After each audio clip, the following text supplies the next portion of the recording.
Hi, friends. Thank you again for joining me today. We're going to Hosea chapter 4, verse 6. This is 5 minutes of faith.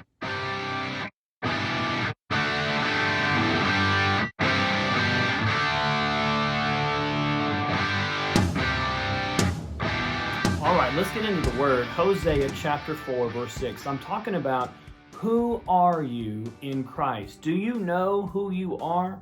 You know, it's really this lack of knowledge, this lack of understanding that is destroying more Christians than any other thing the devil could throw at you, or the world could throw at you, or even you, your own flesh, could do to you. It's your lack of understanding. A lot of Christians are just insecure of their identity in Christ. They don't know who they are. They still see themselves after their own natural ability. And it's not a security we should have in our own natural ability. I'm not talking about my own skill or my gift or my ability or my charisma. None of that. It's not about who I am. It's about whose I am. It's about whose you are. You belong to God. You belong to Christ. You are now a new creation in Him. Do you know who that is? Do you know who you are in Christ? Look at what it says here in Hosea 4, verse 6. My people are destroyed for lack of knowledge. Isn't that just a profound statement? It's not we're destroyed because of a lack of skill or a lack of strength or a lack of training or a lack of education, and you can go on and on. He says you're destroyed because you just don't know what you don't know, and because you don't know it, or maybe you have forgotten it, the devil is cleaning your clock all day long with lies about insecurity and depression and fear and a doubt in what God can do through you. A lot of people, a lot of Christians, they just doubt that God could ever use them. God could never use me to preach like that. God could never use me to witness like that. God could never use me to do miracles like that. God could never use... See, we can go on and on and on. And when you say those kind of things, really that is evidence of you not knowing who you are in Christ.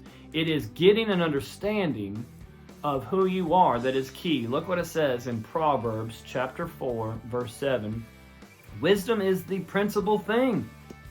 Therefore, get wisdom, and in all you're getting, get understanding. Look, of all the things we can get in life, and all the things we could get from God, understanding is the key. It's the most important thing. Get into the Word and find out what He thinks about you, what He has said about you. Don't just listen to what is being said behind a pulpit by the traditions of men. Don't just listen to the world. Don't just listen to your family. Listen to God. He knows you more than anyone else. He has created you. He's put a new spirit on the inside of you, and that's who you are. And when we forget that, again, that's when we're defeated. This is what happened to the Israelites in 1 Samuel chapter 17, verse 26. I know this is a very familiar story of David and Goliath, but think about this. It all comes back to identity, because the Goliath came out to destroy and intimidate the people of God, and they were coward and they were paralyzed on their lines in fear. And then David walks up on the scene, and here's what happens. In verse 26, David spoke to the men who stood by him, saying, "What shall be done for the man who kills the Philistine and takes away the reproach from Israel? For who is this uncircumcised Philistine that he should defy the armies of the living God?" See, David understood identity. He knew who he was, and he knew who the people of God were. This giant may be huge in the eyes of people, but compared to God, he's nothing. He's a gnat. He's nothing. And David said, we need to see this guy the way God sees us and through God's eyes, that he has defied the armies of the living God, and I'm not going to stand by it. God is going to give me the strength. God is going to give me the ability. My identity is in Him, not in me. The Israelites were just looking to themselves in their own strength. David was looking to God in His strength, and David understood who he was. How about you? Do you know who you are in Christ?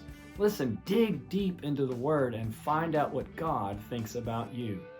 Thank you again for joining me. I hope this has encouraged you. This is 5 minutes of faith.